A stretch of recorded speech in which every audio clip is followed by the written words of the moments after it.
Hi. Hi, good morning. Good morning. Like we're a little glitchy this morning. That's okay. Everyone, welcome. I'm Rebecca Friedman, the director of the Wolfsonian Public Humanities Lab at FIU, and I'm so proud to welcome you this morning to Coffee and Conversations, telling community stories.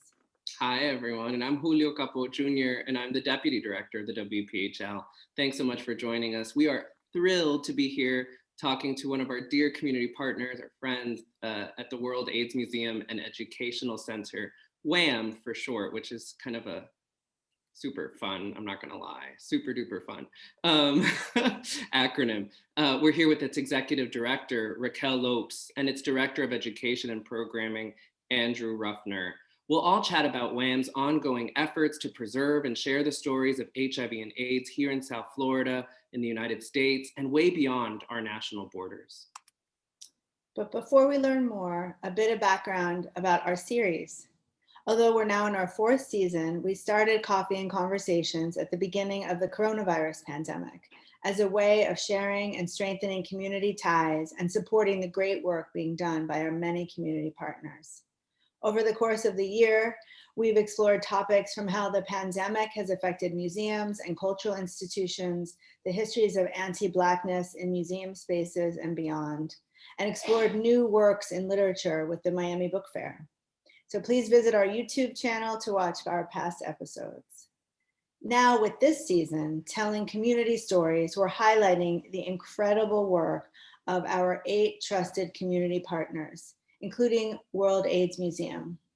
We're embarking on a new journey with them as part of a major grant generously funded by the Mellon Foundation to digitize parts of their one-of-a-kind collections, create new archives through oral history projects, and preserve community stories for generations to come. I'm so excited. So very, very briefly, because I want to get into the conversation. Our format is simple and it lasts no more than 30 minutes. We'll ask our guests a few questions and then we'll take some questions from the audience if there are questions about the follow-ups. At any time during this live webinar, just feel free to submit a question below in the Q&A button. You can find that button there and below on your screen. I keep going like this, like we have the same screen. Today we have the great honor and pleasure, as I noted, to be in conversation with Réquel Lopes and Andy Ruffner. Welcome, guys. Welcome. Thank you. I'll take myself off of mute to say thank you very much for this opportunity. We're excited about it. I feel like it's going to be one of those things, that gets recorded in like a dictionary or something, or something where like the most said uttered phrase of 2020, would be like, take yourself off mute or something. That is so true. That is so true. Full on conversations and you're on mute. Can you remember what you just said? That's the trick. Yeah. All right, so first, to get us started, can you, each of you or one of you, tell us a bit about the World AIDS Museum and Educational Center? When and why did your important organization come into existence? And what do you all do? And why is it so necessary? Which obviously it is so necessary. But if you could just share with our audience some of that. Thanks. I'll start, but I think that Andy, who has been doing incredible work in our programming and the redesign of our exhibit, warrants incredible conversation about what he's really doing. But the background of the World AIDS Museum is that it started by a group of men in a HIV support group that thought that HIV had started to lose its relevance in conversation and in communities in the face that it was still a significant disease that was affecting people, tens of thousands of people every single year. And so what they did is they put together a historical view of what HIV was and is, and included popular culture references during it. So really it's popular culture, what's going on at the time, as well as information about HIV.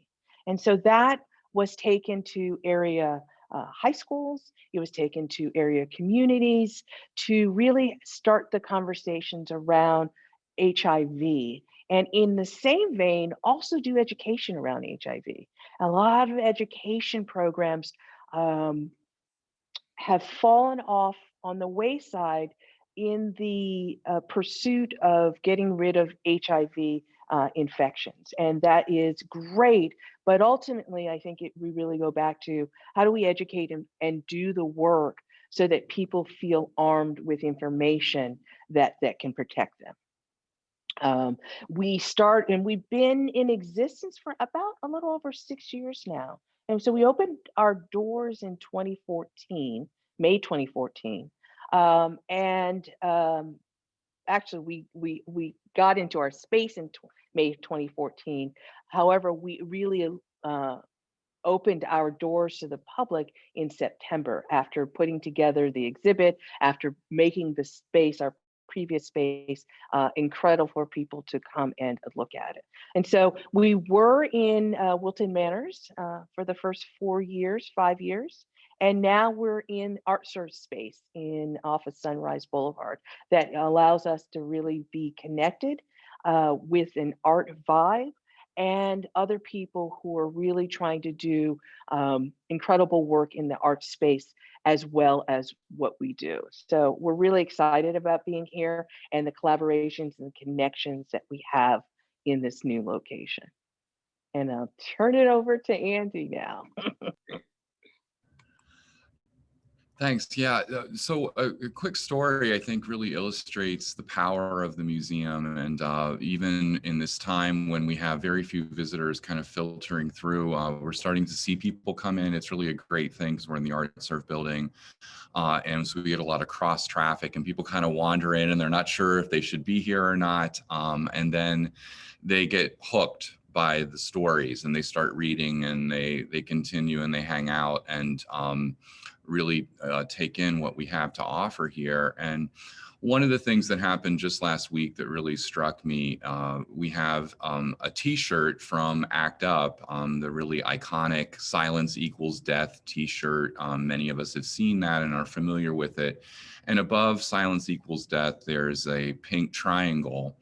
And the person was actually an adult, probably, I think she was probably in her 40s.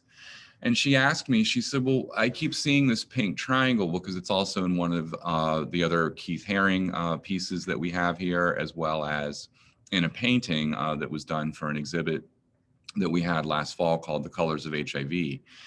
And she said, what does that mean?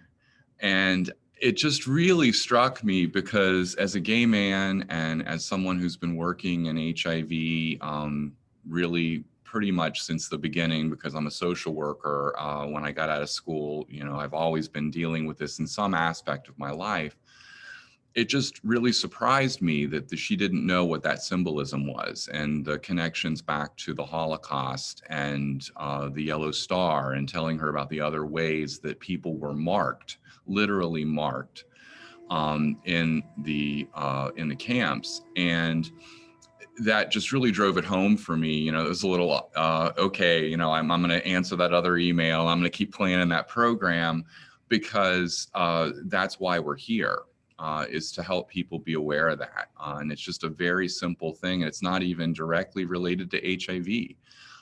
But I think that's the power of the museum. And that's what I think both for Réquel and me, we're very excited about, is people being able to see these connections back to bigger things in our society, that understanding the way that AIDS and society really transformed each other and continue to do that today. So I think that's the best way to kind of see how that works out.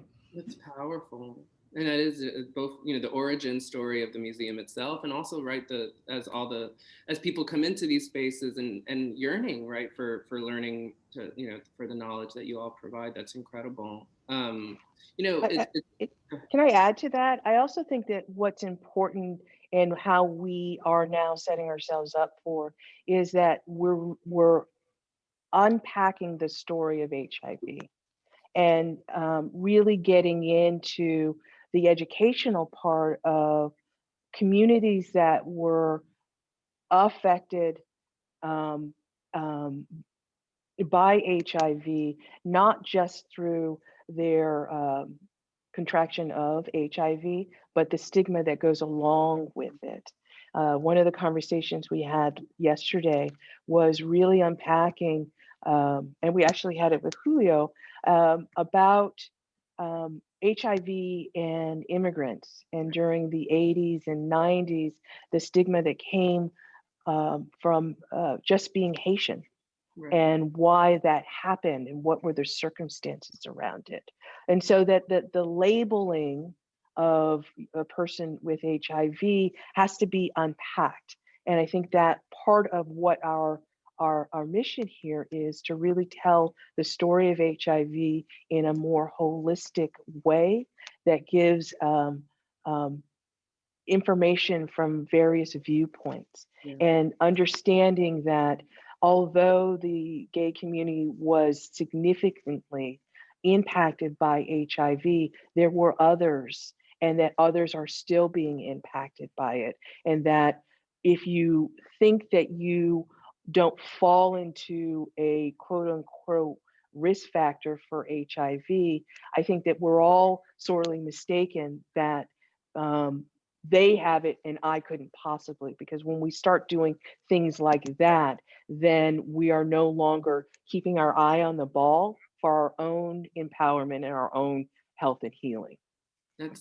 Thank you for that. It's exactly what you noted, right? That is that AIDS history is at the intersection of so many things, right? It's a story of blaming immigrants for a number of things. It's a history of colonialism. It's a history of anti-Black violence, of access to healthcare and resources and that is that AIDS history is American and global history. I mean, that one of the more powerful kind of moments for ACT UP, for example, is kind of the statement, we are all living with AIDS, right? That is like, this is something that affects us all in deeply personal and deeply political ways. And thank you. As I hear both of your stories here about the relationship to this work and the museum and beyond, I think about another major global pandemic that we are all thinking about right now, and the novel coronavirus, of course. And I wonder how COVID and the past year have impacted you all at WHAM and the work that you're doing there. What are some of perhaps the new challenges, or perhaps even, maybe even triumphs that have come out of this, this moment of reflection and experience with community, perhaps? I mean, I don't know, but what does that look like for you all? I think one of the things it caused us to do, which was really helpful, a lot of times there's unintended consequences of things that happen. So the opportunity that really happened in this was for us to rethink how we present things and who we present them to and what our potential audience is. So it really fairly quickly expanded our thinking about who we could be reaching out to and trying to pull into our programs, and being able to make them more accessible to people outside of the South Florida region. So having done that, we converted all of our programs to being able to provide them over Zoom, kind of thought about what is essential, because there's things that you can do on an in-person basis in education, for example, and our prevention things that just are harder to make work in a Zoom environment. So you have to be shorter, you have to be clearer about your message. And also be creative about how to pull people into the conversation and get them to participate, which is always a challenge. But the other thing that happened for us that we're really excited about is we were able to connect with students all over the country to help us in this redesign of our chronology of HIV exhibit. And we love working with interns. We've had interns here at the museum from our local universities. We have one from FIU, and we're very happy to have, and who's helping us with our collections and curations. But what if we could work with other universities around that? And so we started reaching out, and through a career development portal, We posted some things, and now we have a team of 8 public health education interns in cities around the country. We have people in Rochester, New York, Charleston, South Carolina, Birmingham, University of Georgia at Athens, Johns Hopkins, places we never would have thought to do that. But they need an opportunity to be able to get some hands-on experience. And we need the help in getting the word out about what WHAM is. So we've had a lot of great success with that. We just started it out in the spring semester, and we're just past midterms now, as you all know. And so they're frazzled, we're frazzled, but it's all good. One of the interns from College of Charleston gave us a connection to a AIDS service organization that's in Charleston that's kind of been there from the beginning. One of the people from that organization is going to help present a session on doing prevention around gender identity stuff, which is going to be really great for our peer education program that's coming up. And they'll be participating in some other community dialogue programs that we're having. So it's actually equaled for us quite a lot of opportunity. And it created these free spaces. I'm very big on this, having a free space where you can really think outside the box and just do something new.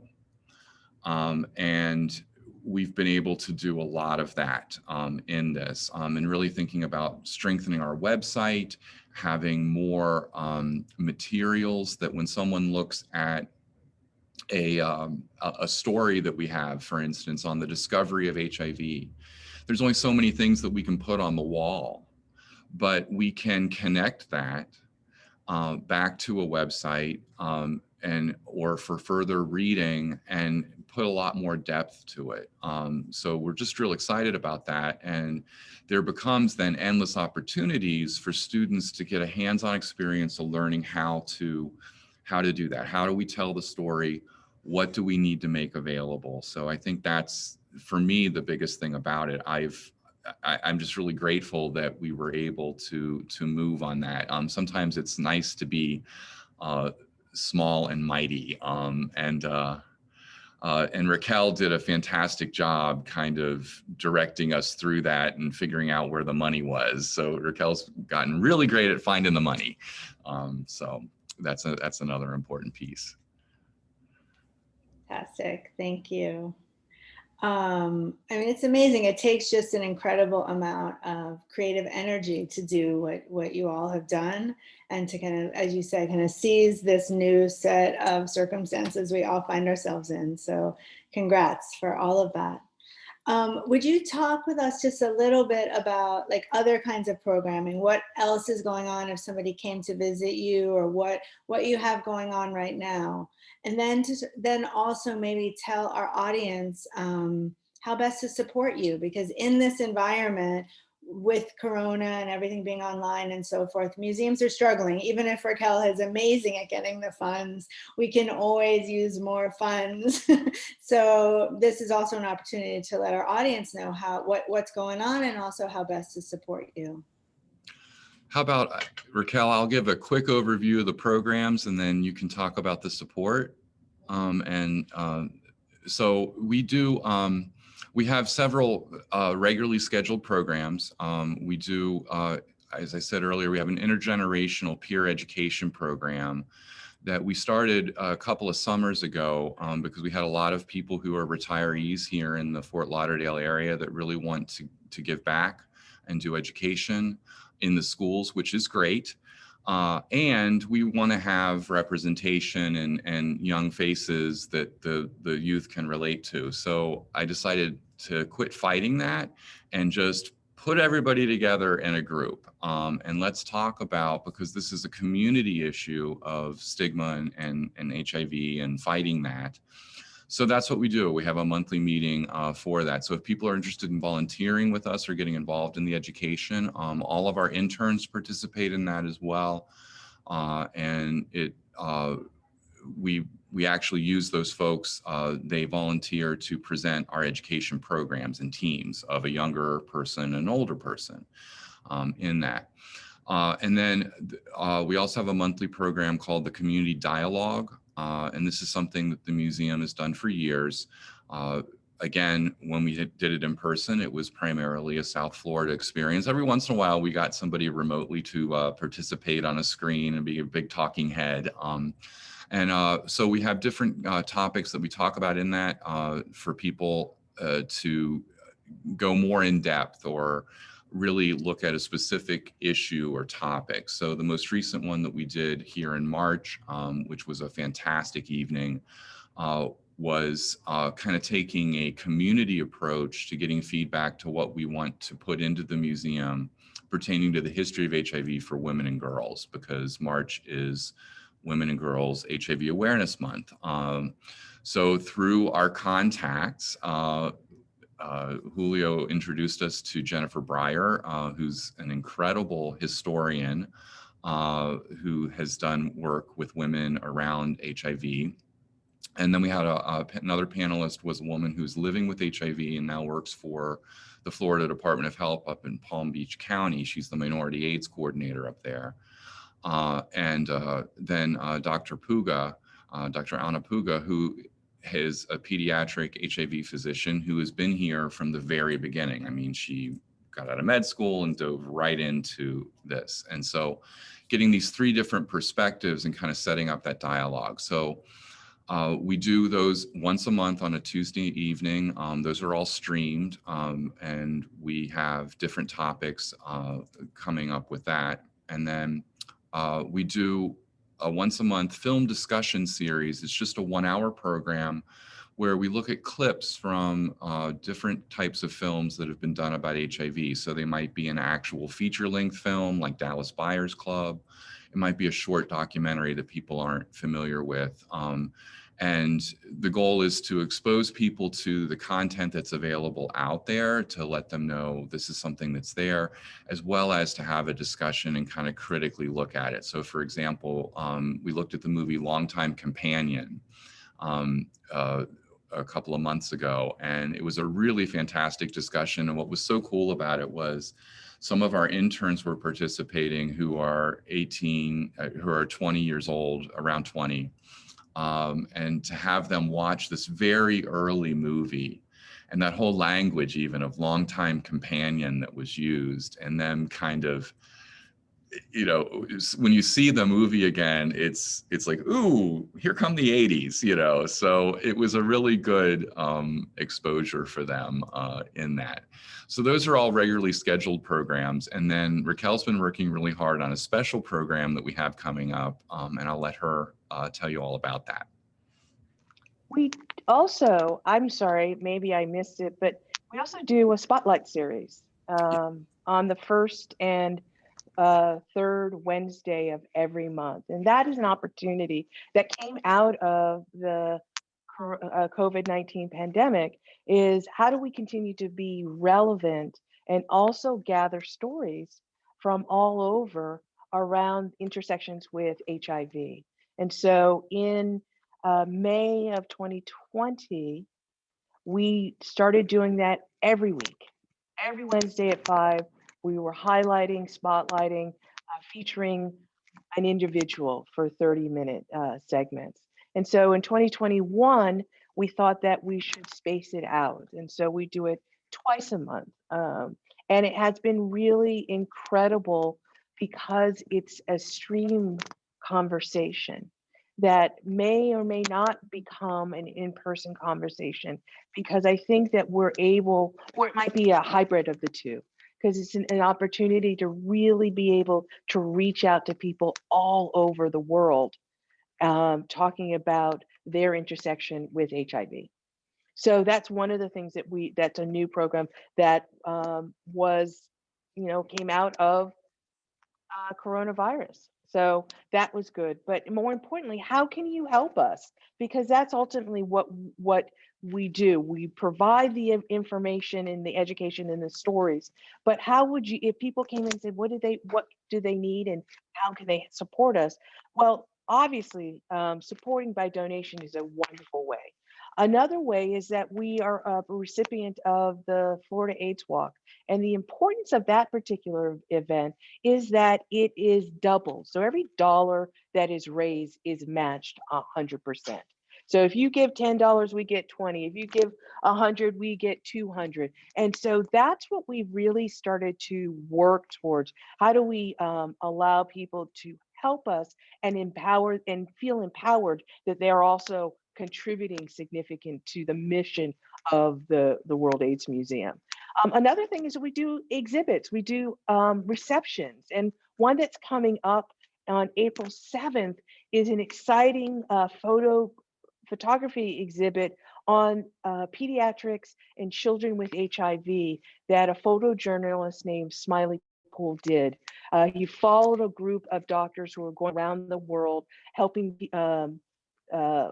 children with HIV, and he took pictures. And so there's stories behind those pictures that we're excited to have him talk about. And so those are the types of things that are coming along that we're really excited to bring to the South Florida area, and also to find ways in which to put them online for people to get snippets and get excited when they come and visit Florida or Fort Lauderdale, that they want to come and see us. And so those are the types of things that we're looking for. There are other exhibits that are coming into play as we get closer to the summer and the fall of 2021. And as everybody may know, this is 40 years of HIV. So this is a significant year to really talk about the early days, where we are today, and what the future of this disease has, and leading towards the end of HIV, which is something that everybody is looking to. How do we get to that point? So exciting things are happening along the way, and Amazing. we invite everybody to come in and enjoy it. I want to just reiterate the importance. I mean, it's always a good time to give to awesome organizations like the World AIDS Museum, but it's especially a good time right now because they were named a beneficiary from the AIDS Healthcare Foundation for Florida AIDS Walk. So exactly what Réquel noted, right? That is, for every dollar they will match. So I mean, this is, you can double your impact right now, and an incredible, I mean, it's transformative, the work that's being done at WHAM and of course through AHF and Florida AIDS Walk. I can't believe this, but we are actually out of time, even though we can talk for like 9 million more years. Is there anything you all want to plug before Rebecca wraps us up? Anything else that we haven't talked about? What have we not talked about, Andy? Is the website the best space to learn more about all of you? Oh, our website is a great space to do that, and that's worldaidsmuseum.org, and on our Facebook page, because many of our programs are done Facebook Live, and so you have an opportunity, if you're not able to see it on the original day, to go back and look at the programming that we're doing. And then we're open Monday through Friday, 11 to 5, so stop in. If you have larger groups that you want to bring, give us a call so we can set up a tour and have somebody really walk you through the story of HIV. So great. So great. And we're so excited about that April 7th. Is it April 7th, Yeah. right? April 7th, 5 to 7:30 at the Galleria at Fort Lauderdale on Sunrise. Can't wait. It's going to be a great event. It is on our calendars. Yay. Really looking forward to it. Thank you both so much for being with us and for all of the incredible, creative, and important work that you're doing. So honored to get the chance to work with you and talk with you. We too are honored. We're excited. Truly. We're absolutely excited. Yeah. And I thank everyone out there who is joining us and will listen later. Please visit us online on Twitter and Facebook, and be sure to join us at the same time, same place, or link anyway, for next week's episode of Coffee and Conversations, when Julio and I will be in conversation with Vizcaya Museum and Gardens. So thank you again, and we'll see you next week. Thank you. Thank you.